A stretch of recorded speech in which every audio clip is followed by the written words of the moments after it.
Selain inferensi atas gradien atau beta, kita juga dapat membuat inferensi atas parameter intercept atau alfa. Ya. Jadi sekali lagi, karena alfa itu adalah parameter populasi, dari sampel kita hanya bisa mendapatkan estimator untuk alfa yaitu A. Nah, di sini kita bisa melakukan inferensi melalui estimasi selang kepercayaan ya. Atau kita juga bisa menggunakan uji hipotesis apakah A sama dengan alfa. Yes, alfa sama dengan A. Ya, jadi apakah alfa sama dengan A? Sebenarnya dibandingkan beta, informasi mengenai alfa tidak terlalu penting, kecuali kita memang sedang berada dalam situasi di mana jika X sama dengan 0, seharusnya Y-nya juga 0. Ya. Misalkan pendapatan dengan penjualan. Kalau penjualannya 0, ya pendapatannya 0. Tapi kalau kasus IP, belum tentu. Orang yang tidak belajar sama sekali tidak dijamin IP-nya 0. Ya. Jadi pada beberapa situasi, alfa tidak menarik. Tapi kalau beta selalu ya. Karena kalau beta sama dengan 0 artinya tidak ada hubungan antara X dan Y. Berapapun nilai X, Y-nya tetap karena gradiennya 0. Baik, di sini ada contoh penggunaan regresi linear sederhana, yaitu di mana kita memiliki satu variabel dependent atau yang diprediksi, dan variabel yang kita perkirakan mempengaruhi variabel yang diprediksi tersebut. Dalam contoh ini kita punya dua variabel, yaitu tingkat pajak dan nilai investasi. Nah, sesuai teori, nilai investasi dipengaruhi oleh tingkat pajak. Kalau tingkat pajaknya tinggi, tidak menarik untuk investor. Jadi kita bisa expect bahwa hubungan antara tingkat pajak dan investasi adalah berhubungan negatif. Ya, jadi beta kita bisa expect beta sama dengan 0. Maaf, beta kurang dari 0 ya. Karena tandanya kurang dari berarti kita taruh di H1. H0-nya ya, H0-nya beta sama dengan 0. Artinya tidak ada hubungan antara tingkat pajak dan nilai investasi.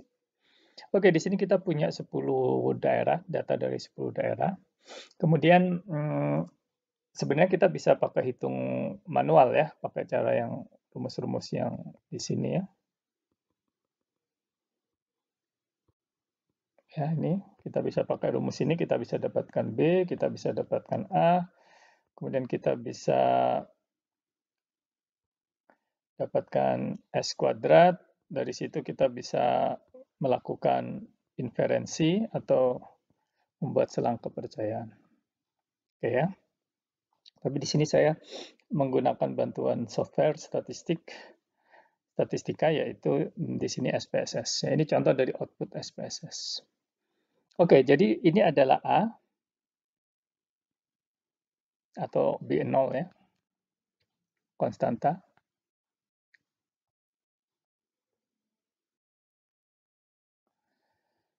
Nah, ini adalah B1. Jadi persamaannya adalah investasi ya, itu sama dengan 50,33,9 ya, minus 55,1 pajak. Pertanyaan berikutnya, apakah signifikan? Sekali lagi di uji hipotesis kita lihat apa nilai T-nya. Ini kan, T ya. Kalau dia semakin besar, ini daerah penerimaan ya.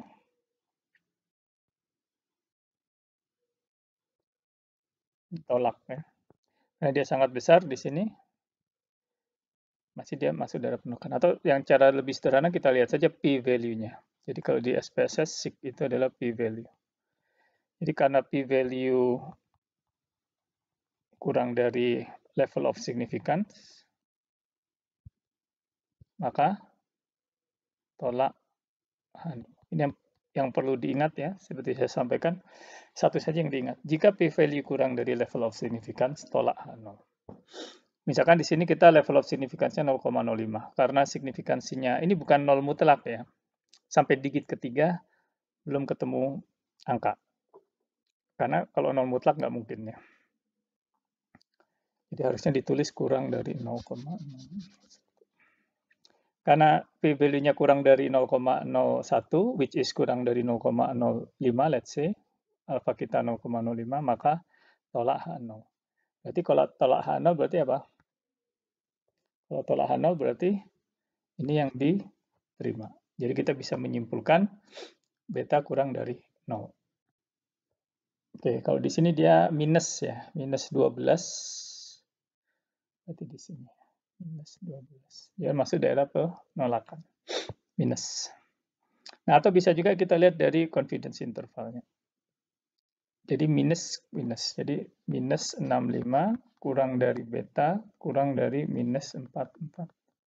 Jadi beta itu antara minus 65 dan minus 44. Ada 0 di sini nggak? Di selang ini. Tidak ada 0. Jadi kita cukup percaya bahwa beta selalu negatif. Ya. Kecuali kalau selangnya misalkan ya, di kasus lain selangnya misalkan minus 3 kurang dari beta kurang dari 1. Misalkan seperti ini. Berarti beta ada kemungkinan 0. Berarti dari hal tersebut kita tidak bisa menyimpulkan betanya selalu negatif. Bisa jadi betanya 0. Nah, berarti selalu ya ini seperti dua sisi mata uang. Kalau H0 ditolak, berarti selangnya tidak mengandung 0. Seperti itu. Oke, baik ya. Saya lanjutkan. Nah, dari situ kita bisa menyimpulkan bahwa tingkat investasi dipengaruhi oleh tingkat pajak. Nah, pertanyaan berikutnya di awal kan sudah disampaikan bahwa tujuan kita membuat regresi agar kita bisa menggunakan informasi yang kita miliki terhadap variabel independen untuk memprediksi variabel dependen.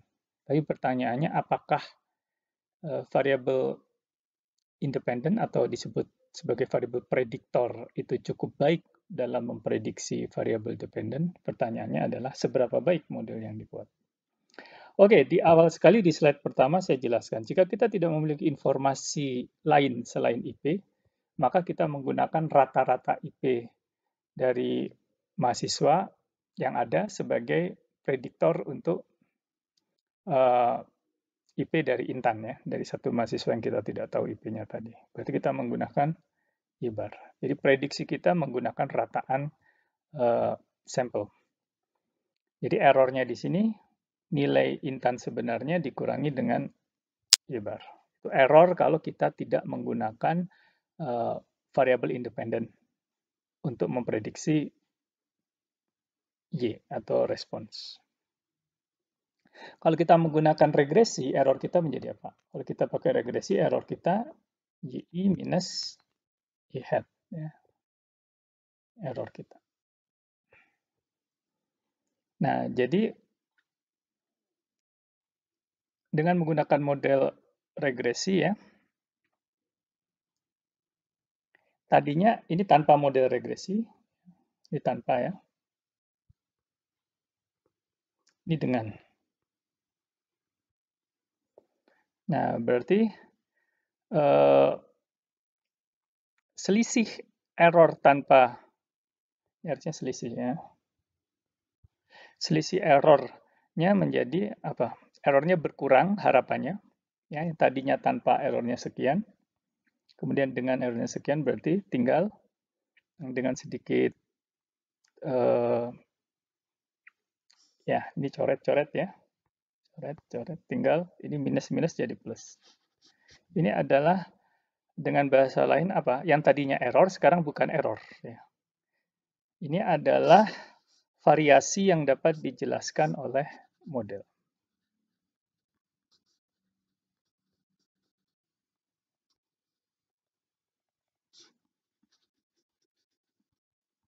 Ini variasi Y yang dapat dijelaskan model. Nah, ini dengan sedikit aljabar, karena variasi biasanya dalam kuadrat ya, karena bisa plus minus supaya tidak saling menghilangkan, kita kuadratkan. Nah, ini tadi, jadi kita bisa pecah ya, y minus y bar kuadrat sama dengan y hat minus y bar. Ya, ini yang dapat dijelaskan oleh model.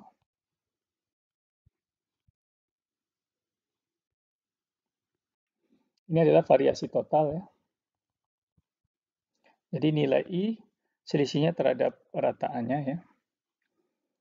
Nah, ini y minus y hat ya. Jadi meskipun kita sudah pakai y hat, tetapi masih ada salah. Ini tadi error ya, ini error. Dalam kurung itu error, jadi error kuadrat. Nah, model yang sempurna, perhatikan, model yang sempurna adalah model yang errornya selalu 0. Ya, jadi model yang perfect.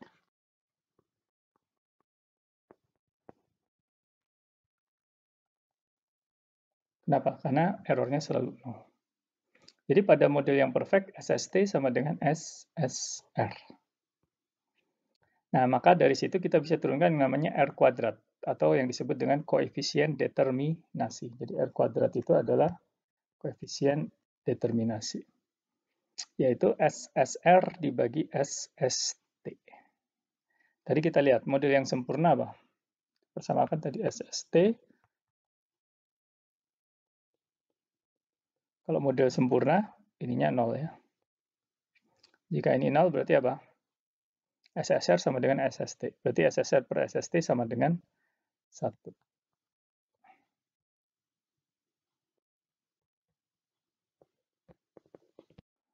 Semacam ini. Semakin, dan tidak mungkin melebihi 1 ya. Jadi maksimum R kuadrat adalah 1 itu atau 100% ya. Jadi 100% itu menunjukkan variasi dari nilai Y yang dapat dijelaskan oleh variabel prediktor. Ya maksimum 100% yang dapat dijelaskan. Semakin kecil R kuadrat berarti modelnya makin jelek. Tetapi sekali lagi R kuadrat itu deskriptif. R kuadrat deskriptif. Karena apa? Karena R kuadrat juga dipengaruhi ukuran sampel. Ya, kalau nanti kita bicara regresi majemuk, R kuadrat juga dipengaruhi ada berapa jumlah variabel independen. Ya, semakin banyak variabel independen, R kuadrat akan bertambah. Jadi untuk melihat apakah modelnya baik atau tidak, kita harus gunakan inferensi. Ya, ketemu inferensi yang lain. Nah, inferensinya itu adalah menggunakan analisis variansi. Jadi kita membandingkan apa? Membandingkan variasi yang dapat dijelaskan model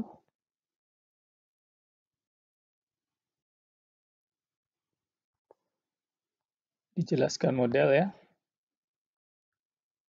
dengan yang tidak dapat. Jadi VS tidak dapat dijelaskan oleh model. Yang tidak dapat dijelaskan oleh model itu tidak lain apa? Variasi error. Yang ini adalah variansi regresi. Error atau residual ya, sama saja. Jadi kita bandingkan variansi yang dapat dijelaskan oleh model dibandingkan dengan variansi yang tidak dapat dijelaskan model. Jadi variansi dibagi variansi, masih ingat, itu adalah berdistribusi F ya.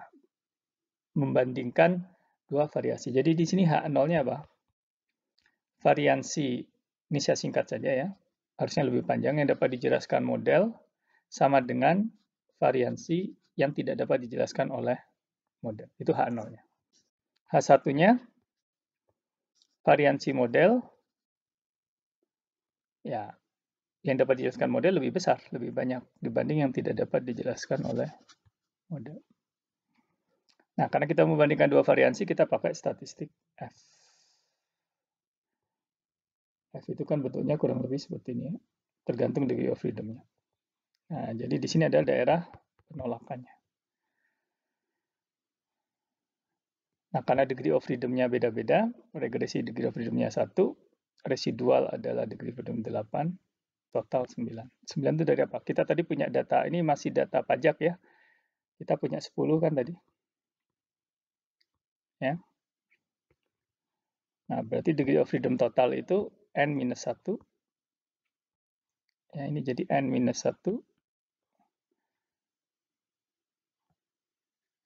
Regresi itu apa? Regresi itu ada berapa parameter yang kita estimasi. ya, kita punya parameter A, kita punya parameter B yang diestimasi, berarti 2 minus 1, ini K ya. Jumlah parameter yang diestimasi, K minus 1. Nah, berarti sisanya 8 ya. 1 ditambah 8. Oke. Nah, jadi ini mean square R regression ya. Jadi MS regression dibagi MS error itu sama dengan F ya. Nah, karena di sini F-nya sangat besar, berarti dia di sini 157 ya di ujung. Kemudian signifikansinya p-value ya, p-value-nya di sini luasnya 0,00000 berapa. Berarti H karena p-value kurang dari level of significance, misalkan 0,05, maka tolak H0. Berarti kita simpulkan variansi yang dapat dijelaskan model lebih besar dibanding variansi sekedar error. Artinya apa? Modelnya bagus. Karena variansi dari Y yang dapat dijelaskan oleh model, variasi nilai investasi, kan nilai investasi bervariasi ya tadi, dari satu daerah ke daerah yang lain, yang dapat dijelaskan oleh tingkat pajak itu signifikan lebih besar dibanding sekedar error random. Nah, jadi model cukup baik. Nah, di sisi lain, misalkan di kasus lain kita dapatkan F-nya sangat kecil atau p-value lebih besar dari 0,1 misalkan ya. Berarti apa? Berarti variasi yang dapat dijelaskan model tidak lebih banyak, tidak lebih besar dibandingkan variasi sekedar error. Berarti modelnya jelek dong, karena dia dibandingkan error nggak lebih dapat menjelaskan. Seperti itu. Oke, baik. Itu ukuran kebaikan model. Nah, sekali lagi tadi yang di awal ya, Y-hat itu tidak lain apa? Estimator untuk mu Y given X. Jadi dia rataan. Ya, jadi dia, kalau saya punya ini, garis ini adalah yang di titik-titik di garis ini, Y-hat ya, itu adalah rataan. Pengamatan tunggal ya nggak dijamin persis di garis tersebut. Nah, jadi kalau kita memprediksi pengamatan tunggal itu ada di mana, ya kita gunakan selang prediksi. Ya, jadi sekali lagi ini mirip dengan selang prediksi pada saat kita membahas estimasi. Jadi kalau masih agak lupa, bisa dilihat lagi video terkait dengan selang prediksi. Apa bedanya dengan selang kepercayaan? Rumusnya sangat mirip ya, tapi sekali lagi ini pengamatan tunggal. Jadi misalkan si Intan kira-kira IP-nya berapa kalau dia belajar 0,5 jam? Si Intan ya. Si Intan kan satu orang, berarti kita menggunakan selang prediksi. Tapi kalau berapa kira-kira IP rata-rata seorang mahasiswa yang belajarnya 0,5 jam? Nah, kita nggak tahu siapapun mahasiswa tersebut. Berarti kita pakai mu, ya selang kepercayaan, confidence interval. Oke ya. Jadi ini adalah selang kepercayaan. Selang prediksi. Maaf, saya kebalik ya. Ini selang rataan respons. Maaf. Ini selang rataan respons. Jadi ini mu ya. Nah, kalau satu orang, kalau Intan saja, kita pakai ini, Intan. Bukan rataan semua orang. Kalau ini rataan semua orang yang belajar setengah jam. Rumusnya mirip ya. Bedanya apa? Bedanya di sini ada 1. Nah, untuk ukuran sampel yang kecil akan berbeda. Tapi kalau ukuran sampel besar, term ini kurang lebih menjadi 1/n. Jadi balik lagi ke sini. Nah, ini bisa digambar dari sini. Ya. Jadi yang garis solid itu adalah mu Y given X. Nah, garis putus-putus yang panjang itu adalah selang kepercayaan. Nah, garis putus pendek titik ya, itu adalah Jadi yang ini ya, itu selang kepercayaan. Kalau yang lebih lebar itu sudah selang prediksi. Oke, berikutnya adalah analisis korelasi. Ini sering kita dengar ya, korelasi, korelasi, korelasi. Jadi kekuatan hubungan antara dua variabel ya, itu biasanya diukur dengan koefisien korelasi. Ini ada penurunan, saya rasa nggak perlu saya bahas, nanti bisa dibaca, detailnya juga ada di buku Walpole. Ya. Nah, intinya kita bisa dapatkan parameter rho, ya, di mana rho kuadrat itu sama dengan beta kuadrat.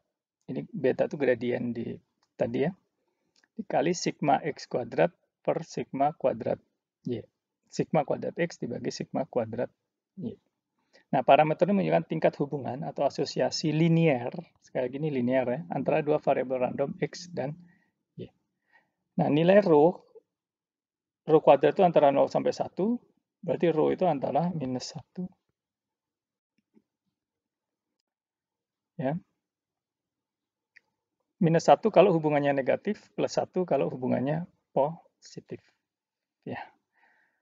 Nah, jika kita punya garis regresi yang perfect, ya, semua titik jatuh di garis dan hubungannya positif, ya, semakin besar x semakin besar y, maka rho-nya 1. Ya. Sebaliknya kalau kita punya yang tidak ada pola, nah ini rho-nya. Kalau yang negatif, ya berarti sempurna tetapi hubungannya negatif. Sekali lagi, rho itu juga rho saja ya. Tidak pernah diketahui ya, rho itu tidak pernah diketahui. Yang kita bisa peroleh adalah rho hat atau R, koefisien korelasi. Huruf Yunani, huruf Latin. Dan ini cukup deskriptif. Ya, untuk melihat apakah korelasinya signifikan, kita harus pakai uji inferensi. Pokoknya intinya ini yang perlu diingat.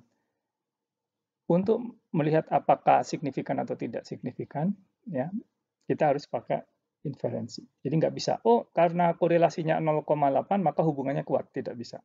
Oh karena korelasinya 0,6 berarti ada hubungan. Tidak bisa. Harus selalu pakai inferensi. Nah ini tadi R-nya ya, untuk mengestimasi. Masih ingat SEX? SEX itu berarti apa? X minus X bar dikali X minus X bar. SXX-nya. Oke ya. Nah, jadi kita bisa pakai uji T, jadi H0-nya tidak ada korelasi atau rho sama dengan 0, H1-nya ya terserah, misalkan rho lebih besar dari 0 atau rho kurang dari 0. Nah, jadi kita bisa pakai statistik uji T ini ya. Atau bisa juga pakai rumus yang lebih umum ini.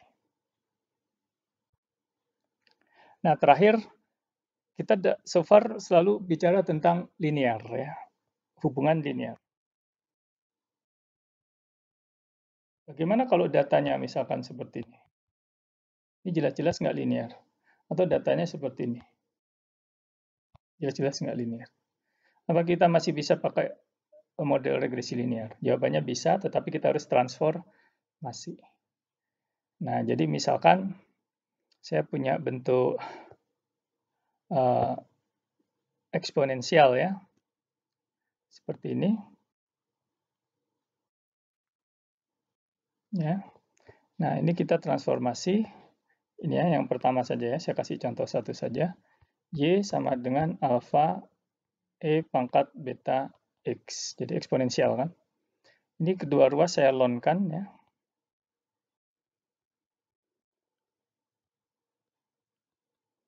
Berarti ln Y sama dengan ln alfa ya, plus ln E pangkat beta X. Ln E pangkat beta X itu tidak lain sama dengan apa? Beta X.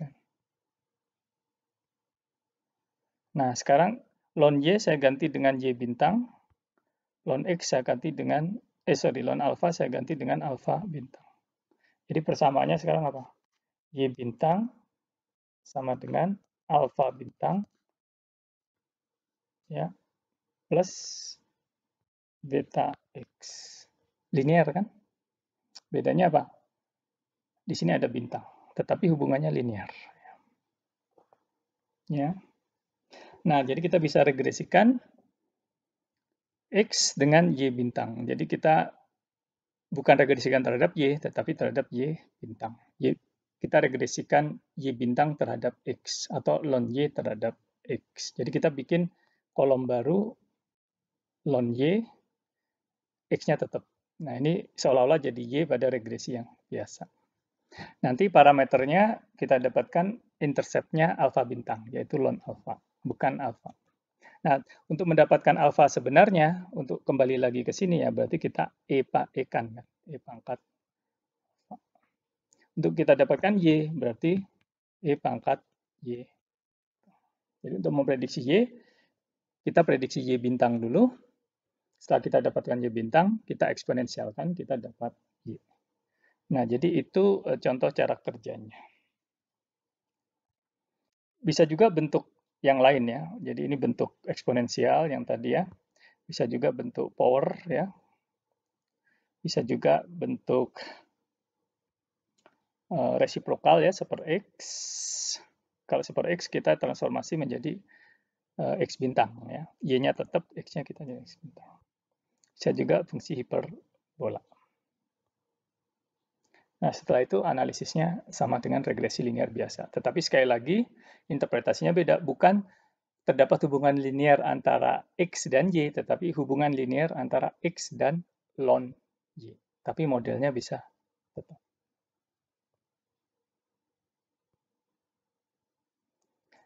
Nah, ini contoh pemakaiannya kalau kita punya variabel independen yang skewed. Skewed itu artinya tidak simetris ya. Jadi independen tersebar tidak merata. Misalkan X berkisar dari 0 sampai 100, tetapi sebagian besar datanya kurang dari 10. Maka kita gunakan transformasi log X dan Y tetap pada skala awal. Jadi interpretasinya diminishing return dari X pada skala awal. Ini contoh implementasi.